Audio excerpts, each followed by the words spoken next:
ആദ്യം കണ്ടവർ ഒന്നമ്പരന്നു. ചിലർ ഒന്നുകൂടി ശ്രദ്ധിച്ചു നോക്കി. പിന്നെയും ഉറപ്പിച്ചു, അത് നിതിനച്ചൻ തന്നെയാണ്. കുറച്ച് ദിവസങ്ങൾക്ക് മുൻപ് ഇൻസ്റ്റഗ്രാമിൽ വൈറലായ ഒരു വീഡിയോയാണ് ഇപ്പോൾ ചർച്ചാ വിഷയം. ഇടവകയിൽ വെഞ്ചരിക്കാൻ ഒരു ബസ് കൊണ്ടുവന്നതോടെയാണ് സംഭവങ്ങളുടെ തുടക്കം.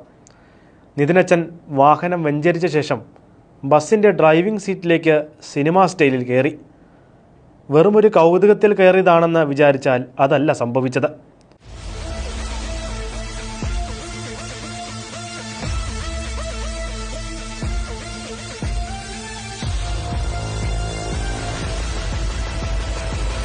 മാറ്റടാ ഗിയർ.